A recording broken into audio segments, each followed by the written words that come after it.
Simples assim atende mais uma vez a curiosidade e a necessidade de informações dos nossos espectadores. E a pergunta vem de Paulo de Faria, a Jéssica Ramos, que mandou para a gente. Muitíssimo obrigada pela sua mensagem, pela sua participação, Jé.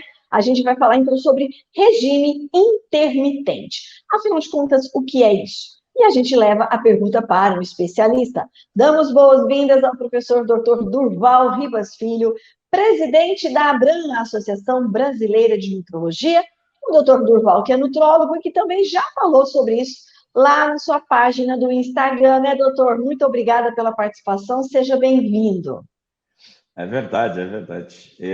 Eu agradeço até essa pergunta aí, né, de Paulo de Faria, não é? Paulo de Muito Faria, bacana. Isso. Então, o jejum intermitente, ele é usado há muitos e historicamente é muito utilizado, e ele sempre foi visto, de alguma forma, não sendo algo que seria muito interessante para a saúde. Mas olha como que as verdades científicas elas são mutáveis, né? Porque o jejum intermitente, que antes era, entre aspas, um vilão, porque todo mundo dizia, olha, nós temos que comer de 3 em 3 horas, café da manhã, às 10 horas, almoço, à tarde, jantar, à noite. Agora não. Se sabe que o jejum intermitente pode até trazer uma série de benefícios para o organismo humano. Portanto, é algo que pode sim ser feito com certeza, né? Qual é o intervalo, doutor Durval, que define um regime intermitente? Quando a gente fala ficar sem comer, é sem comer nada mesmo? Então, ele é um método, na verdade, ele é um método de emagrecimento, tá certo? Que visa intercalar períodos de jejum com períodos de alimentação. Então, o objetivo é fazer com que o corpo vá utilizar estoques de gordura. E com isso, evidentemente, haja uma perda de massa gorda, não é mesmo? Agora, esses períodos em que a alimentação é permitida, a gente chama de janela de alimentação. Pode a pessoa ingerir alguma coisa? Pode. Água, pode. Chá, pode. Café, desde que não tenha açúcar. Esse jejum, aí é que está o grande lance. Ele pode ser de 8 horas, de 12 horas, de 16 horas e de 24 horas. Quer dizer, existem diferentes protocolos de jejum intermitente, que pedem mais ou que pedem menos horas. É lógico que cada caso é um caso. E por que eu estou dizendo isso? Porque os pacientes, às vezes, se adaptam bem e outras vezes não se adaptam muito bem ao jejum intermitente. Pacientes, por exemplo, devem iniciar com 6 horas, depois passa para 8 horas, depois para 12, depois para 16 e depois para 24. Né? Não é bom começar com 24 horas. Tá certo? Então seria. Doutor Durval, Pois não. pode complementar. Então seria? Não, seria uma intercalar, mas de forma progressiva. Quer dizer, você não começar de repente com 24 horas, viu? E o que é que se come nessas janelas da alimentação? Nessas janelas é sempre água, café sem açúcar ou chá sem açúcar. É isso que até pode, tá? E quando a gente pode comer, o que é que pode ser comido? Não. Aí como é que é a dieta? A dieta ela pode ser, inclusive, normal. Veja que interessante. Ela é uma dieta hipocalórica. Por quê? Quanto que nós ingerimos de caloria por dia? Mais ou menos 2.000 calorias. Ok. Se eu estou ingerindo hoje 2.000 calorias e amanhã eu não vou ingerir nada, significa que no outro dia que eu posso ingerir, eu até poderia ingerir 4.000 calorias, mas eu não consigo. Então, o jejum intermitente nada mais é do que uma dieta hipocalórica, porque quando você soma todas as calorias na semana, você não consegue, por exemplo, 14.000 calorias, que seria uma média, evidentemente, mas você não consegue. então você favoreceu a redução de peso corporal. Quer dizer, é Doutor, uma dieta hipocalórica, né? mas e aquela história, doutor Duval, que a gente sempre diz, ó, não deixa muito tempo de espaço para comer, porque quando você for comer novamente, você vai esganadamente e come exageradamente. É. Como fazer para que no regime intermitente, quando terminar o tempo que eu tenho que ficar sem me alimentar, eu não vá com muita sede ao pote? Então, num primeiro momento, se achava que isso fosse acontecer. Mas como você libera o que a gente chama de corpos cetônicos, ou seja, quando você fica muito tempo sem se alimentar, mais ou menos 12, 16 horas, libera no seu organismo um substrato energético que se chama corpo cetônico. E os corpos cetônicos, eles de alguma maneira interferem na sua saciedade. Eles tiram, vamos dizer assim, um pouquinho a fome, entendeu? Então é Entendi. interessante. Então por isso não corre esse risco. Teve num passado uma dieta que se chamava dieta do rotação. A dieta do rotação era, na verdade, uma dieta que você, 5 dias da semana, você comia normal, 2.000 calorias. E 2 vezes por semana, você só comia 500 calorias. Ou seja, era como se fosse um jejum, né? 2 vezes por semana. O que você chegou à conclusão? Que durante a semana a sua ingesta alimentar não atingia as 14.000 calorias em média, portanto era hipocalórica e, portanto, favorecia a redução de peso corporal. O jejum intermitente, ele tem mais ou menos essa semelhança.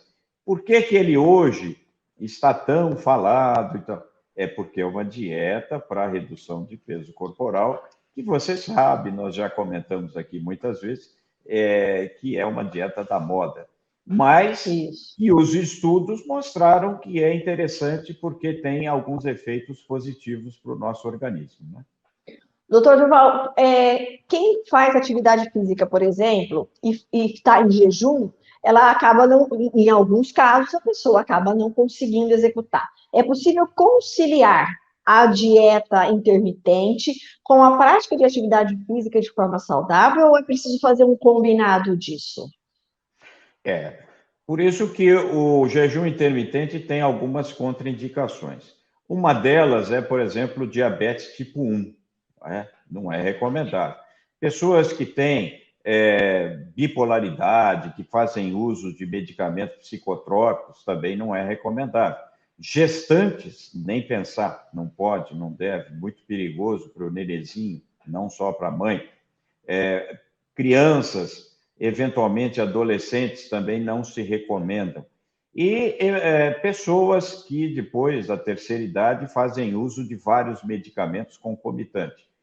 Então, existem contraindicações. No caso das pessoas que têm atividade física e fazem o jejum intermitente, veja, se elas, e normalmente assim elas são jovens, frequentam academia, têm uma resistência maravilhosa, têm maneiras de ativar o seu metabolismo de maneiras múltiplas, rápidas, repentinas, ou seja, são pessoas saudáveis. Para essas pessoas, não tem problema se não se sentir mal. Se não se Tá. sentir mal. Portanto, é importante dizer que há contraindicações. Eu vou dar um exemplo simples. Tem pessoas que têm hipoglicemia reacional. Fica um pouquinho mais de X horas sem comer e já passa mal. Essas pessoas Uhum. também não é recomendável. Não Né? está indicado. Então, eu Ou acho seja, importante essas considerações, porque o jejum intermitente ele não é para todas as pessoas, né? e é importante sempre ter o acompanhamento de um profissional, doutor Durval, para orientar se a dieta está indicada para essas pessoas que a buscam e como É, começar, né? Não adianta já, hoje eu não como, né? Aí amanhã pronto, está passando mal. Não é bem assim. exatamente, porque, como eu disse, tem pessoas que, quando você faz um exame de sangue, por exemplo, você detecta que ele tem hipoglicemia reacional. Pô, essas pessoas, cuidado, não pode, não é mesmo? Não Assim pode. como pessoas também que muitas e muitas vezes fazem uso de vários termogênicos, esses medicamentos de academia. Tem que ter um pouco de cuidado, porque eles podem gerar hipoglicemia e taquicardia, e com jejum intermitente isso pode piorar, né? O jejum intermitente, ou dieta intermitente, um método com efeito rápido, doutor Durval, ou isso varia de indivíduo para indivíduo? A verdade é que ninguém consegue fazer jejum intermitente por períodos muito longos, não é? Você viu que tem lá o tal do Ramadã, onde os muçulmanos fazem, né, esse jejum, veja, isso é milenar, quer dizer, isso faz parte da história da humanidade. Portanto, hoje é que se chegou à conclusão que ele tem aí alguns benefícios, dependendo da pessoa, evidentemente. Mas ninguém consegue por períodos muito prolongados. É como as chamadas dietas da moda ou dietas populares. A pessoa faz, mas, infelizmente, depois de um certo tempo, ela enjoa, ela não consegue levar adiante. Agora, se é uma dieta hipocalórica, certamente vai favorecer reduzir o peso corporal. Mas quanto seria, qual a hora, quantas horas seria esse? Começa com 8, com 6, com 8, com 12, com 16, com 24. É evidente que uma pessoa que consegue ficar 24 horas sem a ingesta alimentar, certamente ela vai ter uma redução de peso corporal mais significativa do que aquela que ficou 6 horas, ou que ficou 8, ou que ficou 12, não é mesmo? Exatamente. E também não adianta aqueles que estão empolgados com as orgias alimentares ficar 24 horas sem comer, depois cai de boca num sundae, cai de boca aí numa macarronada, que aí o esforço foi todo para o beleléu, né, doutor Duval? É importante essa consciência, não é? Aliás, quem fala que é fácil perder peso é porque é magro, não é mesmo? É magro, E é o jejum verdade. intermitente, ele é uma ajuda, é um auxílio, é uma dieta hipocalórica, ajuda a reduzir o peso corporal, tem as suas indicações e contraindicações. É evidente que hoje você vai no Google e você encontra tudo, mas é importante, se for possível, sim, um profissional ao lado, para que possa solicitar exames laboratoriais, fazer efetivamente o diagnóstico adequado do que esse paciente está tendo, está sentindo, para que o jejum intermitente possa ser um auxiliar a ele e não provocar efeitos deletérios para o organismo humano dele, não é mesmo? Exatamente. Mais uma vez, nossa gratidão, doutor Duval, por estar com a gente aqui no Simples Assim. É sempre uma alegria. Eu que agradeço a você, ao técnico João, muito obrigado e estaremos sempre juntos em outras oportunidades.